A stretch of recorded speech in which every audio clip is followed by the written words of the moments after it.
আসসালামু আলাইকুম। সবাই কেমন আছেন? আশা করি সবাই অনেক ভালো আছেন। আজকে আমি খুবই মজার একটি রেসিপি নিয়ে আপনাদের মাঝে হাজির হয়েছি। আজকে আমি কলার থুর রান্না করব। তার জন্য প্রথমে আমি এখানে 2টা কলার থুর নিয়ে নিলাম।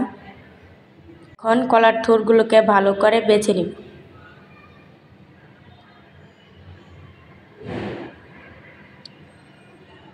কলার থুরগুলোকে ভালো করে বেছে আমি ধুয়ে পরিষ্কার করে নিয়েছি। আর দিয়ে দিলাম 2টা পাঙ্গাস মাছের পিস। আপনারা চাইলে যে কোনো মাছ দিতে পারেন।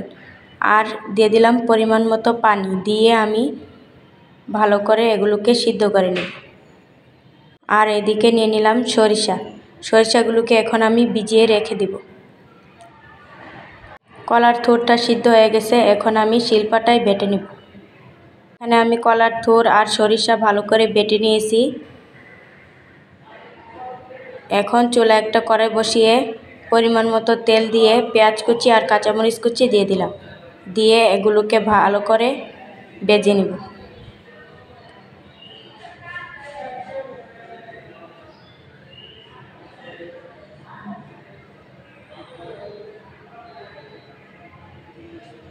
হালকা একটু ভাজা হয়ে এলে এর মধ্যে আমি আদা রসুন বাটা দিয়ে আরও কিছুক্ষণ ভেজে নিব।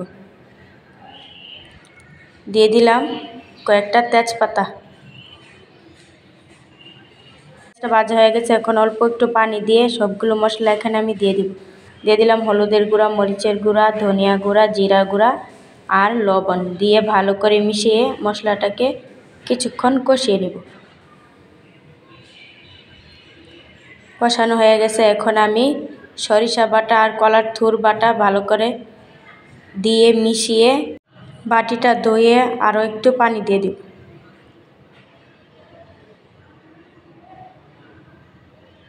এখন আবারও ভালো করে মিশিয়ে নেব।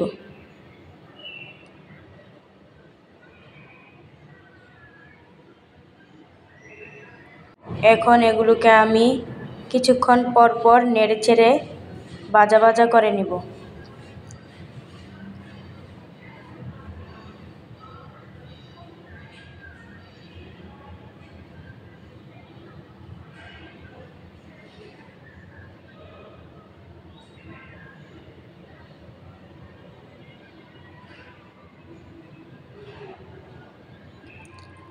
এখন আমি ধনিয়া পাতা কুচি দিয়ে দিব, দিয়ে আবারও নেড়ে চেড়ে ভাজা ভাজা করে নেব।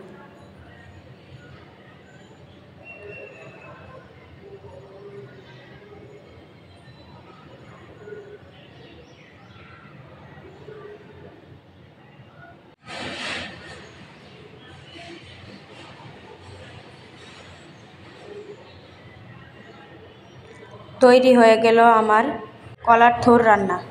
ভিডিওটি ভালো লাগলে লাইক দিয়ে চ্যানেলটিকে সাবস্ক্রাইব করার অনুরোধ রইল।